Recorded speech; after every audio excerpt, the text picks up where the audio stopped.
Se você pensar bem, a figura do loteador ela se confunde muito. Ele é um casamento de incorporador com banqueiro. Então, em qualquer lugar do mundo, comprar um imóvel significa crédito de longo prazo. Eu vejo o loteamento como um jogo de crédito puro, que é, assim, bem ou mal, até para encorajar a turma, se uma coisa que o brasileiro faz bem, quer dizer, é crédito, né? Porque crédito é um bicho vivo. Sim, né? total. É um boi bravo, cara. Ele não é um negócio estável e pacífico, ele não é. Porque a gente vai passar num crédito de 10, 12, 15, 20 anos, quantas crises a gente vai ter no país? E naquela cidade específica? A cobrança em si nada mais é do que um mandato do dono dela, ou da pessoa que depende dela, ou do credor dela.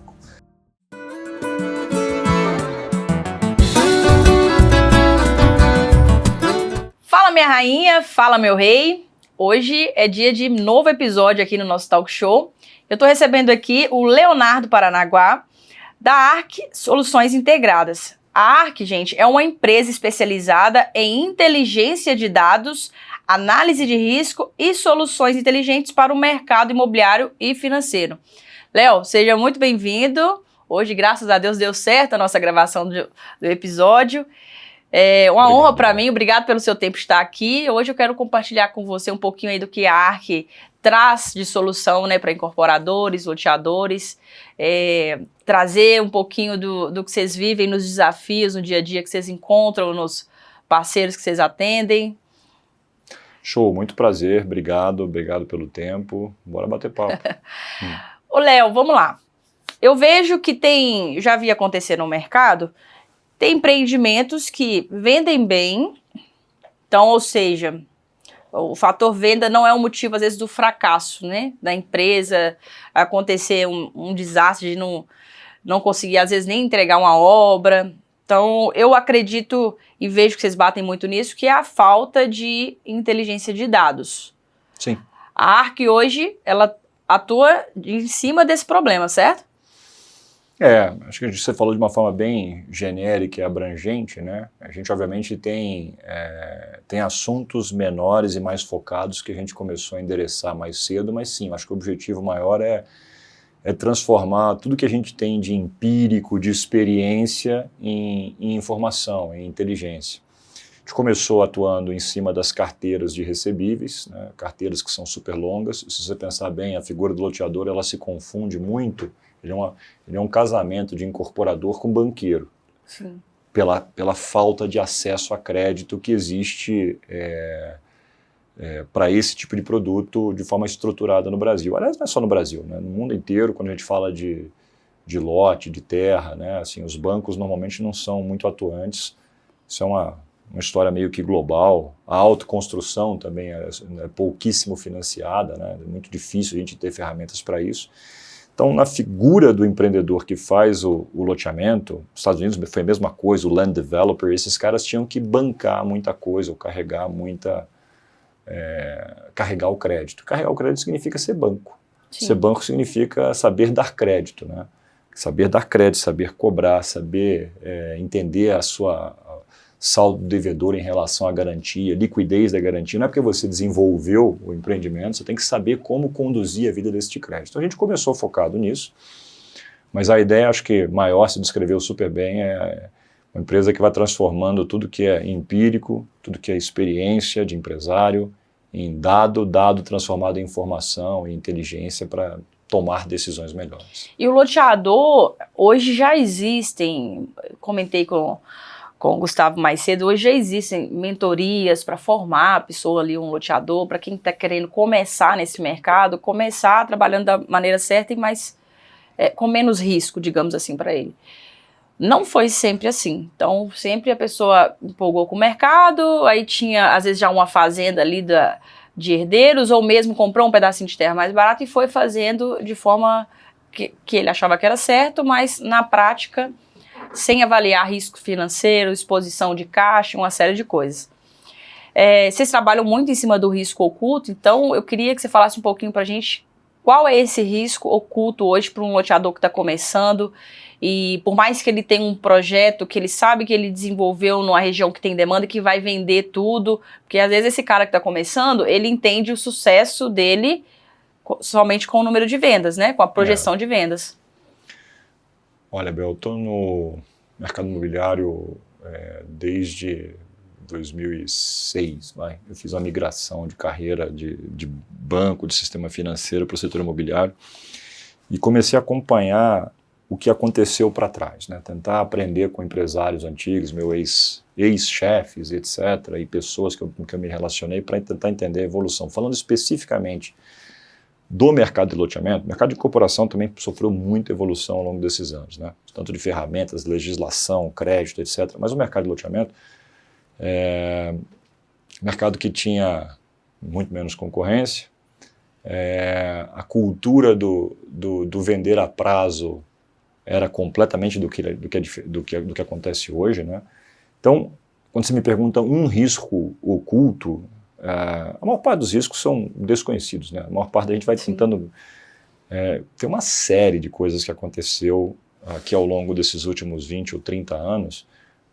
Conheço muitos empresários que há 30 anos atrás, que é outro dia, né? 30 anos aqui, eu estou falando de década de 90. Vendiam empreendimento com prazo super curto, com margem muito elevada, etc, etc, etc. E esse mundo mudou completamente. A gente tem competição bastante forte, né? A gente começa a medir qual é o tamanho ideal para uma cidade, qual é a oferta que teve, que não teve para esse produto, etc, etc. Mas, cara, o componente do crédito passou a ser fundamental. Em qualquer lugar do mundo, comprar um imóvel significa crédito de longo prazo, né? Não tem, é o principal bem de uma família. Sim. É onde você deposita a maior parte dos teus, né, da tua poupança no seu imóvel. Seja no apartamento pronto, na casa pronta, mas num lote que vai se transformar nessa casa. Então, o advento do crédito de longo prazo, as competições, então a gente passou por um tempo aí de, vamos vir para o financiamento de 10 anos, de 15, de 20, tem gente se aventurando com mais do que isso, realmente como se fosse um banco, né, de longo prazo. Bancos chegam ali seus 30 anos, né, em alguns casos. Então, eu prefiro que a gente tem tantos riscos ligados à atividade, de você, já que você está lidando com um longuíssimo prazo, olha histórias de outras empresas do passado que quebraram por descasamento de ativo e passivo, né? De indexador, às vezes. Sim. Eu tenho que financio no passado se financiava, a gente tem histórias aqui na década de 50, de 60, de se financiar em prestações sem correção. Por quê? Porque se convivia com pouca inflação. Sim. Aí a gente teve um período de maxi desvalorização da moeda, teve inflação pujante a partir da construção de Brasília, quer dizer, teve uma série de coisas que aconteceram que mudaram a dinâmica do dia para a noite. Então, uma série de empresas muito famosas que tiveram problemas financeiros seríssimos por conta de descasamento de índice. O descasamento de prazo já é intrínseco à natureza do negócio. Eu construo em 2, 3 anos e vou receber em 10, 12, 15 ou mais, né? Se você descasar índice, eu tenho aqui no meu passivo, seja obra, uma inflação que não é tão conhecida ou controlada. Não estou falando de inflação só IPCA e GPM, não. Estou falando de custo real que pode mudar ao longo daquele tempo. E no ativo, você está financiando a longo prazo. E com descasamento ou sem a capacidade de refletir a tua atualização no passivo dentro do ativo, cara, é confusão. Então são vários elementos, né? O que é legal é que a gente vê evolução no tipo de empresário que está, né, começando a atuar nisso hoje. Ele tem que ter uma cabeça mais financeira, né? Não vou chamar aqui que é um financista especializado, mas tem que ter uma cabeça mais financeira. O componente financeiro, para mim, se eu fosse resumir aqui, o componente financeiro, o elemento o conhecimento financeiro específico para essa indústria, ele é tão ou mais relevante do que o comercial, o de engenharia, o negócio do loteador acaba não sendo o próprio lote, né? Ele é crédito. crédito. O loteamento é um crédito.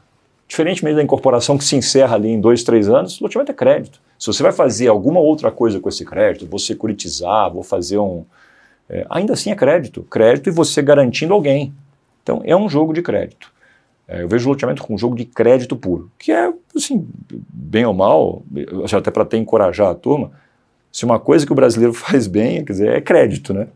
Ganha-se muito mais dinheiro emprestando dinheiro ou dando dinheiro do que... Não, mas não estou falando para atividade de crédito, você vê os bancos como vão bem, né? Então, assim, crédito é o produto, o nível de taxa de juros que a gente convive, né?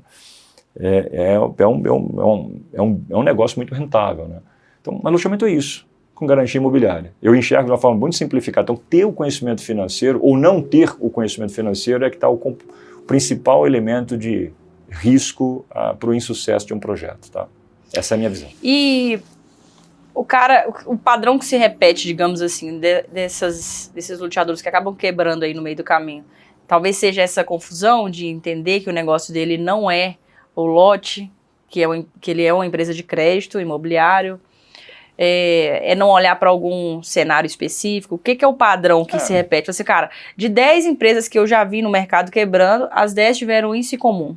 A gente pode quebrar isso aqui em pequenos assuntos, né, relacionados ao mesmo. Se eu vou pegar porque a gente fala de loteamento, está falando de um negócio que é muito genérico também, né? Eu posso estar falando de um condomínio fechado de ultra luxo num balneário de ricos no Brasil. Isso aqui não tem nada a ver com o que a gente está falando, né? Isso aqui é um produto imobiliário, você está vendendo conceito, vai receber no curto prazo, é um outro jogo. Sim. Né? Então, é um animal.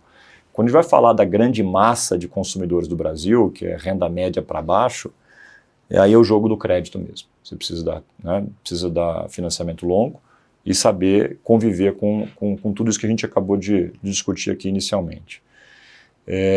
Então eu acho que sim, tem esse desconhecimento, ele é um dos principais fatores, sim, porque na angústia de botar um projeto de pé, de ter que financiar tudo muito rápido, é uma angústia, né? Tem que fazer, executar, etc, etc. Pensa no loteador começando, ele não tem um estoque de carteira vindo do passado que alimenta ele para fazer aqui agora. Vamos pensar um cara do zero. Sai do caixa dele. Tem que saber do bolso, ele não tem tudo do bolso, ele depende da venda, a venda é no longo prazo, aí tem um pouco de permuta aqui, um permuta ali, aí começa a surgir uma chance de fazer uma venda, que na verdade ele vai fazendo um sistema de amortização meio exótico para facilitar a venda, e aí começa, né? O malabarismo para se fazer o dinheiro entrar e você tocar aquele negócio. Se perder aqui no conhecimento que você está fazendo, né, financeiro ele é um dos principais assuntos que a gente identifica em empreendedores passando sufoco. Né? E cada pequeno assunto que a gente for dar uma lupa, o legal do mundo do conhecimento é que quanto mais você se aprofunda, mais você entende que você entende menos, né, que você sabe pouco. Total. Vou falar de um assunto simples, não quero falar de cobrança de crédito, né? Ou cobrar aqui um cliente. Cara, ele é tão profundo quanto você quiser fazer, né? Você pode entrar em detalhamento de informações dos clientes, começar a se antecipar identificando problemas desses clientes para saber que tipo de ação você vai tomar. Pô, você comecei a ver que começou o score do Serasa se monitorando, né?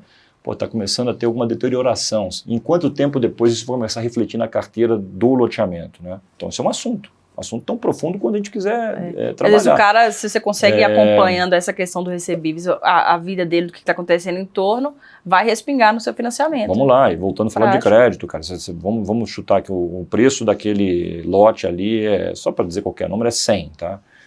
A vista é hoje vendido a 100 qualquer coisa, 100 unidades monetárias ali quaisquer. Aí o sujeito vai botar 10% de entrada, se muito, né? Então ele nasce devendo 90 em cima do 100.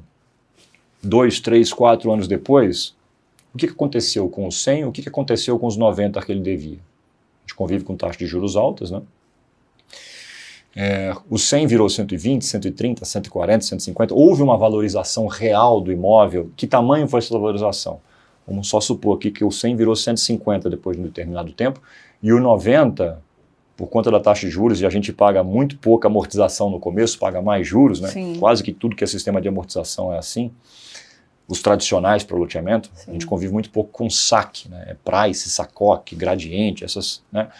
Então, passou-se esse período, o imóvel vale 150 e o teu crédito pulou de 90 para 100 ou para 80, tudo bacana, né? Agora você pagou muito juro, acumulou inflação, o teu 90 virou 100, você continua devendo e o imóvel continua valendo 100, ou passou a valer 110. Então, isso aqui faz parte da ciência de saber gerir crédito. A tua relação com o valor da garantia, que incentivo tem um cara de dever um tanto que é maior do que o próprio valor do imóvel. Do imóvel, O que aconteceu, não o que aconteceu em 2008 nos Estados Unidos, numa escala gigantesca, não só para lote, para o mercado inteiro imobiliário, né? Então, isso aqui é conhecimento que tem que estar disponível na largada, né? Pô, então, o correto seria eu começar a vender com um preço que eu tenho certeza que eu vou puxar esse preço ao longo do caminho, de tal sorte que os primeiros caras que compraram tenham essa relação de saldo devedor e valor do imóvel em um nível de segurança. Está aqui um assunto. Então, tá vendo que é um assunto financeiro, né? Que influencia no comercial, mas ele é essencialmente financeiro. Por quê? Porque tem a ver com a atividade de crédito. Como eu vou conduzir um bom crédito, uma carteira de crédito de longo prazo. Então, sim, tem reflexos aqui na própria decisão comercial, na própria viabilidade do empreendimento, porque você sabe que tem que começar a vender em preços menores para poder gerar esse...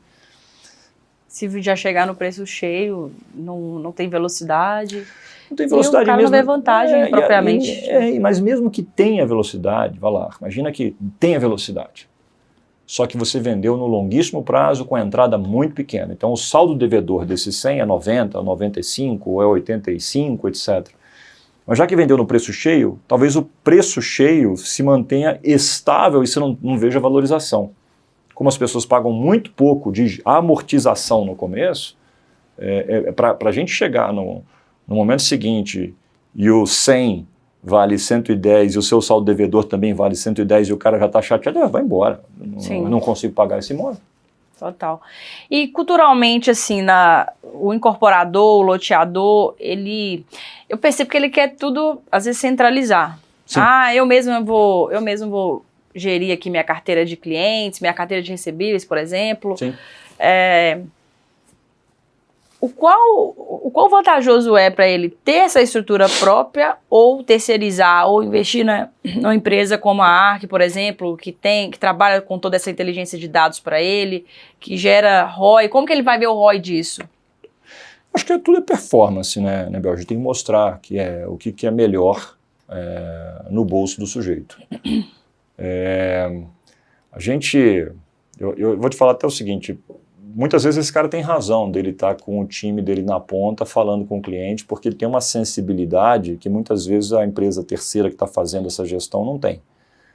Ele sabe a realidade local de um jeito melhor, ele tem as preocupações com o bolso dele, ele vai ter que fazer algum tipo de, esse cara não consegue pagar, então eu vou pegar o que ele está devendo, divide em 2, 3, ou então vou pegar a moto que ele tem para poder... Entendeu? Assim, esse cara na ponta... ele tem essa sensibilidade que muitas vezes é impossível de você traduzir para empresas que prestam esse tipo de serviço. A gente também faz esse tipo de serviço muitas vezes para cumprir um mandato de alguém, né? Ou do dono da carteira, ou de um investidor financeiro e tal. Mas o que a gente resolveu fazer foi criar tecnologia para auxiliar até esse cara, que ele pode fazer a gestão do cliente dele, mas entregar um ferramental para o sujeito entender e controlar muito melhor ao longo da vida até esses arranjos, esses acertos, esses acordos que são feitos ao longo do caminho, né? Porque crédito é um bicho vivo. Sim, né? Total. É um boi bravo, cara. Ele não é um negócio estável e pacífico, ele não é. Porque a gente vai passar num crédito de 10, 12, 15, 20 anos, quantas crises a gente vai ter no país? E naquela cidade específica? E se a cidade específica for dependente de uma economia, de uma indústria só? Por exemplo, às vezes a carteira está saudável ali nos primeiros 5 anos, do 6º em diante ela desanda. Pega lá a região do Pará, ali, em Marabá, Paraupebas, né? Você tinha lá Ferro Guzo, tinha não sei o quê, de repente, teve uma baita de uma crise de minério, e aí todo mundo que vivia as cidades cresciam a 10, 12% ao ano e brum, colapso. Eu tive um empreendimento em Macaé, cidade dependente da indústria do petróleo. Eu investi, né? Aqui é o outro lado, o outro chapéu aqui de ter investido e desenvolvido, e continuo fazendo isso um pouco, mas você está numa economia monotemática. Aí estourou a Lava Jato, a cidade de Macaé foi a mais afetada no Brasil inteiro, né? O dinheiro disponível na cidade para compra, ele foi achatado para 1/3 do que era, entre demissões, etc. Então, assim, aqui as coisas podem mudar rapidamente, dependendo da situação que você tem. Mas, enfim, esse é só mais um exemplo dessas... E Vamos falar um pouquinho de processo, que eu sempre falo, né? A tecnologia, a ferramenta, sem ter processo, gestão, ela não funciona. Então, por exemplo, o cara tá loteando já, ou quer começar a lotear, beleza, ele tá com a mentalidade aberta de já começar tendo as ferramentas certas, com a mentalidade de avaliar dados e tudo.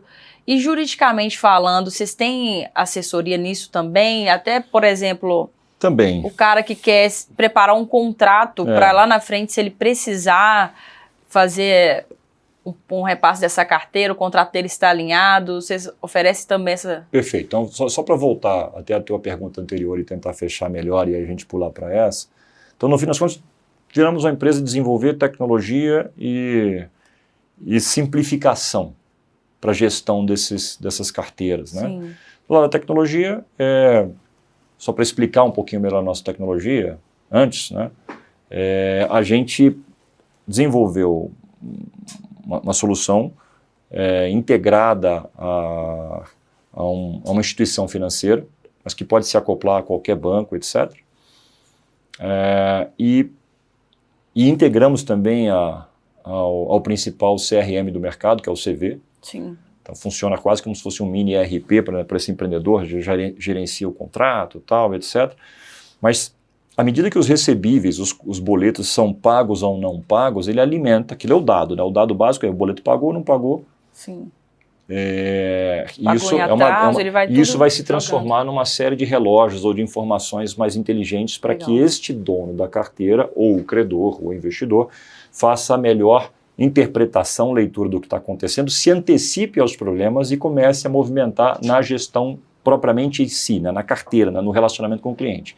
Então, o empreendedor pode continuar fazendo, mas idealmente é com um ferramental que dê a ele visibilidade automática, diária, né, do que está acontecendo no pool da carteira. Semanalmente ele fecha, ele já diariamente, sabe. Né, é diário o negócio, a informação vai sendo atualizada. Então, a gente criou um motor de cálculo por trás e uma série de reloginhos ou de indicadores que são sensibilizados ao pagamento ou não pagamento de um boleto. Sim. Que a gente calcula e recalcula e tal, e vai fazendo isso. O jurídico é a mesma coisa. Então, assim, vamos lá, voltamos para o assunto de crédito. Você acha que você consegue chegar no Itaú, comprar um apartamento e discutir o seu contrato? É impossível, né? Não. Você adere àquele contrato. Eu te financio, meu contrato é esse, assina aqui e acabou. Não é assim, né, na atividade imobiliária. Cada um tem o seu contrato. Tem cliente que quer alterar o contrato e o loteador, não, eu altero, você coloca essa cláusula. Não, aí vai. Então, vamos lá. Conhecedores aqui do que a gente tem de arcabouço jurídico, né, e das nuances do Brasil afora. Esse contrato é muito complexo para cá, esse contrato... Cara, o Itaú tá nem aí se o contrato é complexo ou não, dependendo da região. É aquele o contrato, né? Uhum. Então a gente está criou um suporte, uma estrutura jurídica para tornar o mais simples possível, mas o mais abrangente possível, para a gente estar respaldado por tudo que tiver de... Você pode vender com alienação fiduciária, sem alienação fiduciária, etc. Mas cada pacote devia ser mais ou menos padronizado. Sim. Então a gente criou uma espinha dorsal mais à prova de bala, para fazer ajustes menores. Não dá para ser igual o Itaú ou o Bradesco, que são absolutamente imutáveis. Sim. Mas a gente criou uma espinha dorsal, gente, assim, dá para mexer 10% ou 15%, mas é isso aqui, e as consequências são essas. Então, sim, a gente trabalha com esse suporte jurídico bem intenso, bem plugado e antenado, né, no que vai mudando de legislação. Porque a gente vê, às vezes, o loteador lança, vende, precisa de usar essa carteira depois e quando ele vai ver, ele não vai conseguir simplesmente porque o contrato não tá ligado. Né? É isso, o crédito é um contrato, né? Sim. Você me deve, de que jeito, você paga como, quais são as penalidades, qual é o prazo, como é que eu faço o aditivo, pode, não pode, etc, etc, etc. Crédito é absolutamente definido por um pedaço de papel onde os dois assinam. Sim. Mas a gente vive com as intempéries do Brasil. Pouco tempo atrás você deve ter acompanhado que a alienação fiduciária não pode mais ser feita entre particulares, né? Dependia da existência, lobby de cartório, né? Aí depois caiu por terra de novo. Como é que você faz, então, no empreendimento popular, onde as pessoas põem lá 5% às vezes de entrada e vai para uma escritura definitiva para registrar a alienação fiduciária, o custo daquilo no negócio, quando o sujeito ainda está meio que na dúvida. A gente sabe que tem muita rotatividade de cliente no começo. Então, contratos são feitos, a gente tem que se ajustar à realidade do que vai, né, alterando. Então, assim, a gente tem esse suporte dentro de casa para fazer o melhor possível à luz do que existe de legislação, de interpretação naquele momento. E para a gente ter um exemplo palpável, que vocês já pegaram um caso, por exemplo, de uma carteira que estava com a saúde financeira assim, totalmente inclinada para o fracasso ali. Deteriorado. E vocês conseguiram resolver? Como que vocês conseguiram fazer isso? Ou vocês nem pegam nesse formato? Super, já pegamos vários casos. Tem várias experiências aqui de carteiras muito inadimplentes, né?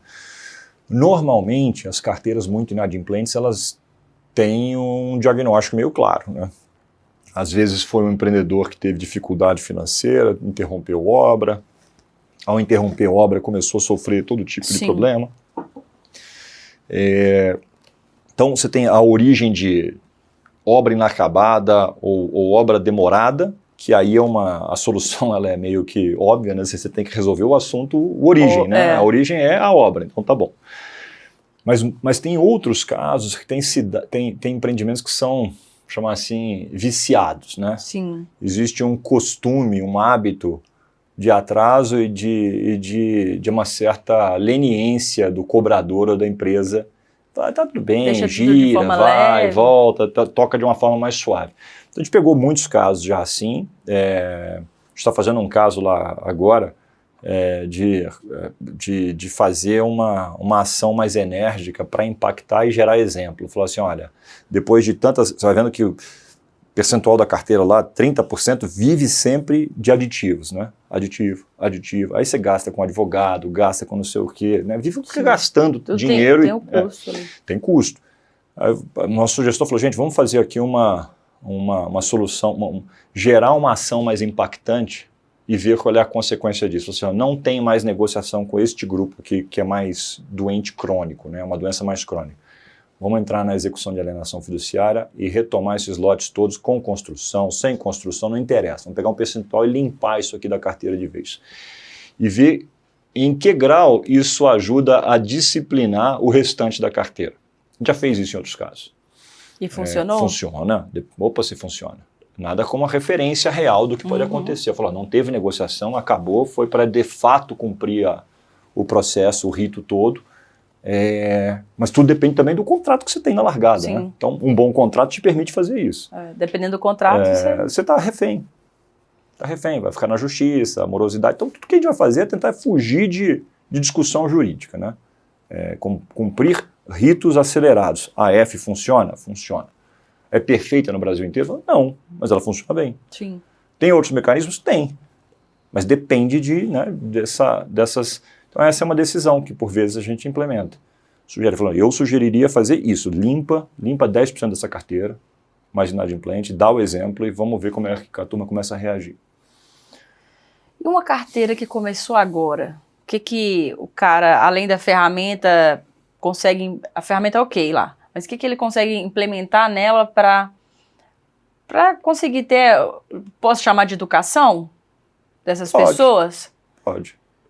E ela se perdurar, assim, ter uma menor chance de inadimplência nesse decorrer aí de 10 anos.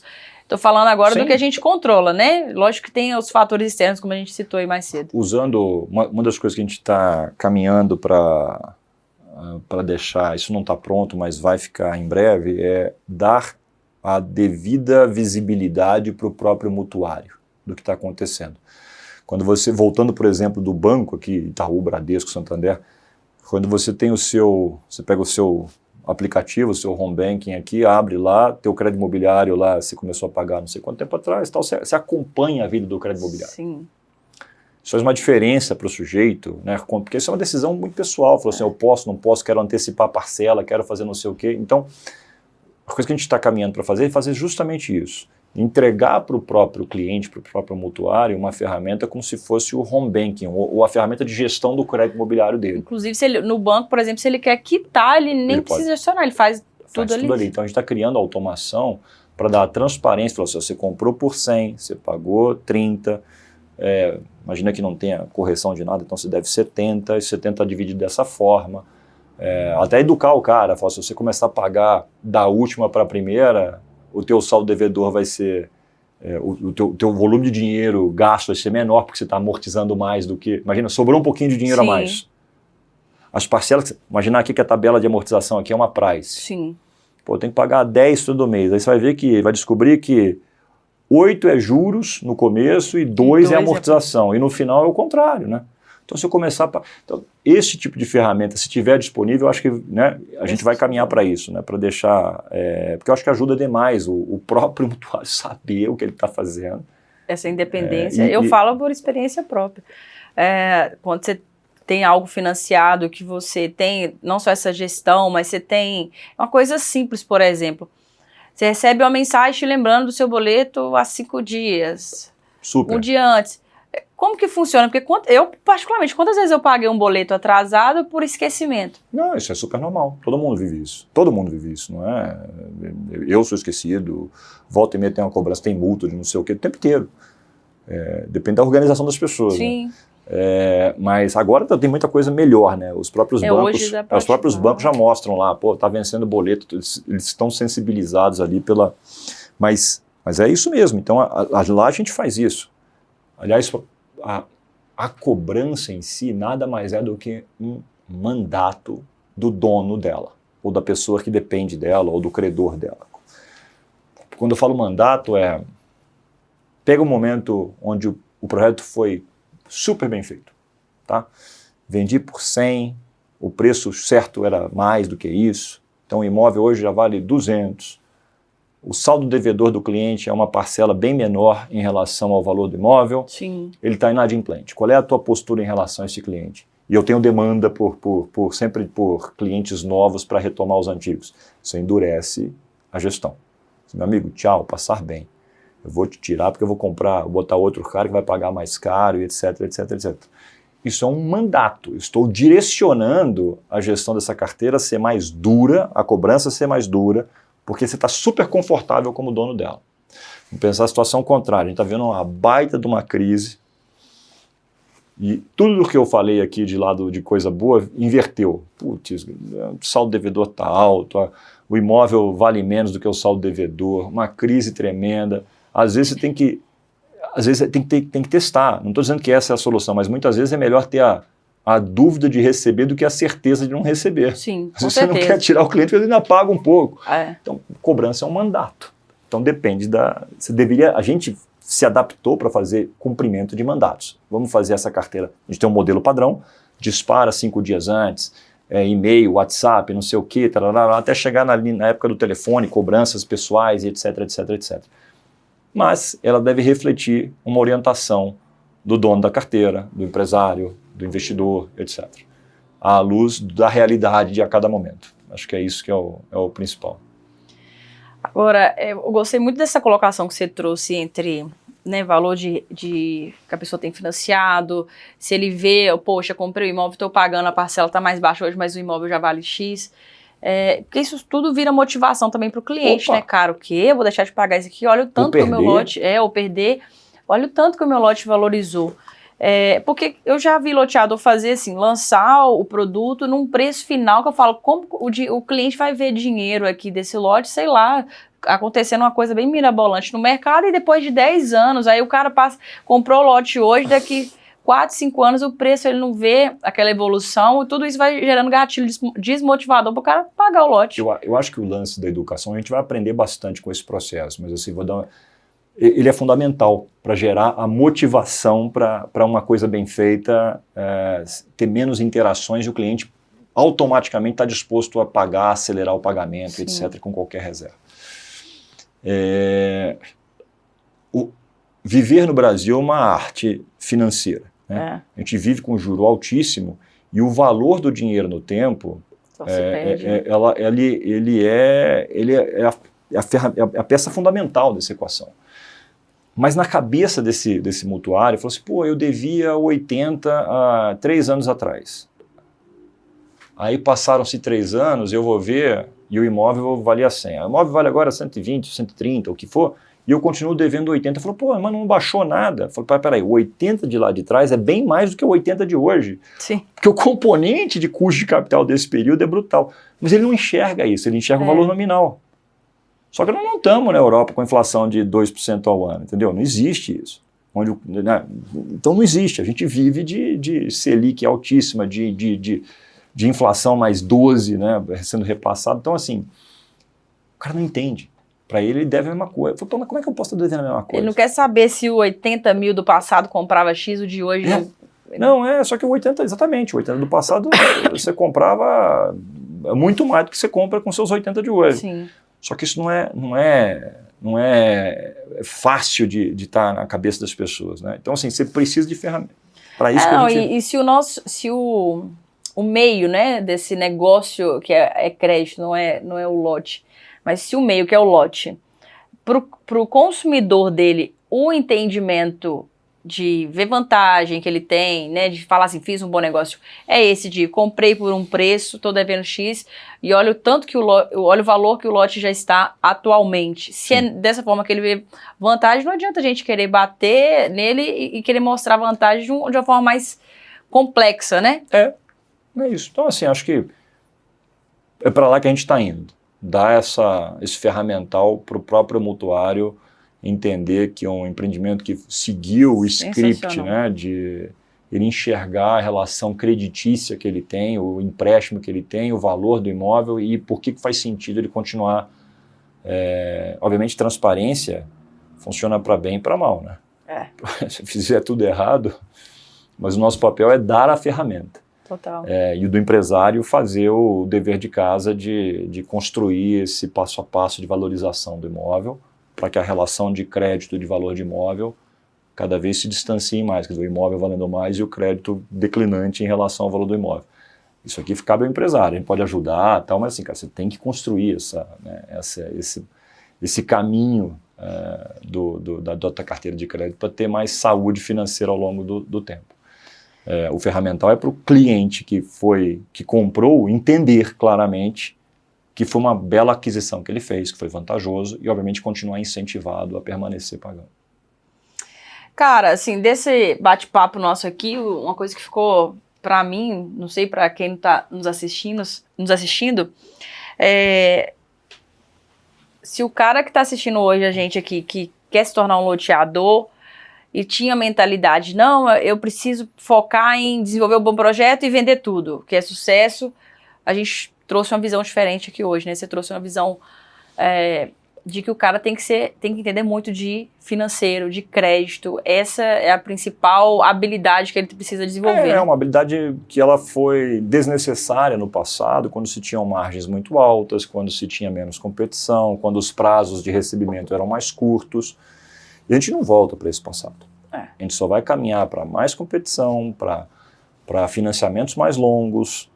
Conviver com descasamento de fluxo de caixa é intrínseco ao negócio, quer dizer, eu tenho que investir em 1, 2, 3 anos e receber em muitos anos.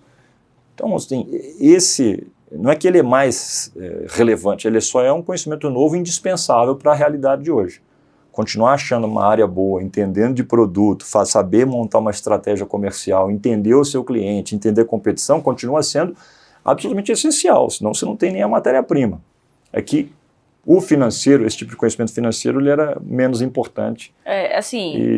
Não é que não seja importante, como você pontuou, mas o que dita a saúde do negócio, o sucesso dele financeiro pós-venda, né?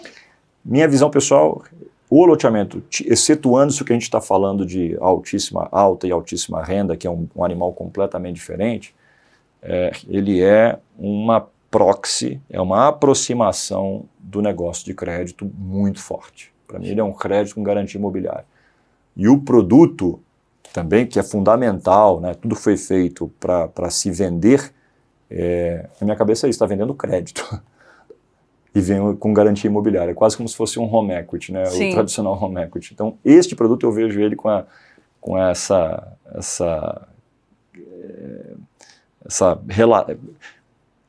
correlação quase que casada, fundida com o negócio de crédito, né? Então... Show. Léo, mais uma vez quero te agradecer, foi válido o bate-papo aqui, para mim eu aprendi, eu sempre aprendo com quem senta aqui ao meu lado, então obrigado pelo tempo aí com a gente.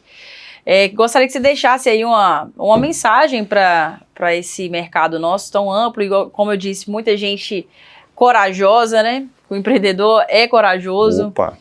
Então, a pessoa que está querendo fazer e fazer da melhor maneira para diminuir os riscos deles, que eu queria que você deixasse aí uma mensagem final, se você tiver, às vezes, 2, 3 passos para essas pessoas seguir, para a gente finalizar. Olha, gente, eu acho que...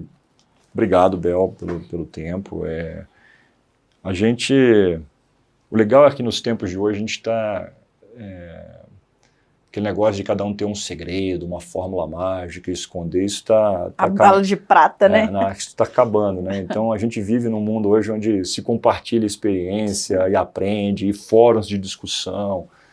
Né? Então, não é isso, não é você ensinar ou compartilhar conhecimento que vai te tornar...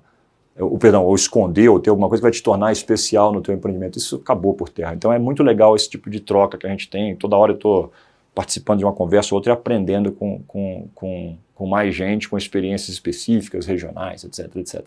Isso que eu acabei de falar é um conjunto de experiências minhas, né? Que eu convivi com uma série de empreendedores, no tempo que eu fui executivo, que eu toquei empreendimentos imobiliários, loteamentos, etc, eu ainda convivo fazendo isso. E a própria nossa empresa, a ARC, ela vem tentando fazer um pacote de soluções que eu queria para mim. Eu quero isso para mim, para eu desenvolver, né, para eu ter controle, necessidades que você enxergou, né? Então, eu acho que para todo mundo que está nesse mercado, seja mais antigo e ainda convivendo com as experiências do passado muito bem sucedidas, acho que isso aqui acho que vale super a pena, porque o mundo não vai voltar para o passado. Ele vai ser desse jeito cada vez mais competitivo, de crédito longo, etc. Para a turma que está começando, que não tem um capital de giro do passado, mais importante ainda, porque você tem que saber o ferramental para arrancar, né, para te gerar essa, puxa, passei pelo primeiro, passei pelo segundo, agora eu tenho um capital de giro e massa de capital suficiente para poder tocar, mas depende dessa disciplina. Então, eu acho que fuçar, né, estudar esse assunto. A gente está à disposição para trocar figurinha, entre em contato lá com a gente na empresa. Inclusive, quais os contatos que a galera pode te achar aí? Eu acho que nos próprios contatos, no site nosso já tem tudo, no Instagram da empresa já se acha os contatos e a turma está super... cara, vai chegar na gente. Vai chegar na gente, a gente é super presente, participa das discussões, entra em tudo. Então, pelos próprios canais digitais aqui da empresa, vai chegar na gente, vai chegar em mim, vai chegar em todo mundo e a gente vai poder bater papo. Acho que é isso, acho que de palavra, de mensagem, este assunto é relevante. Tem que se dedicar a conhecer profundamente, porque na minha opinião, é uma opinião minha mesmo, assim, eu acho que e de muita gente que eu conheço, esse virou um conhecimento muito, muito importante para não trocar os pés pelas mãos e se ver enrolado num negócio complexo demais de desenrolar. E estou falando eu tenho a experiência de tentar desenrolar, de desmontar problemas em projetos imobiliários em alguns. Sim. Então, assim, acho que esse é o tema, dedicação para conhecer esse assunto. Show de bola. Isso aí, gente, se pensou em fazer um loteamento, não dê nenhum passo sem antes se aprofundar nesse assunto, entender como funciona, estar do lado, trazer os parceiros certos para o seu negócio. Léo, mais uma vez, gratidão por estar aqui com a gente, compartilhando do seu conhecimento, de todas essas ferramentas que a ARC oferece, né, para o nosso mercado. Agradecer a vocês que ficaram até o final com a gente no episódio. Se você sabe que tem um loteador aí, alguém está animado a entrar nesse mercado, compartilha com essa pessoa. E hoje eu vou finalizar o episódio assim, para quem sabe fazer leituras de dados, um pingo é lote.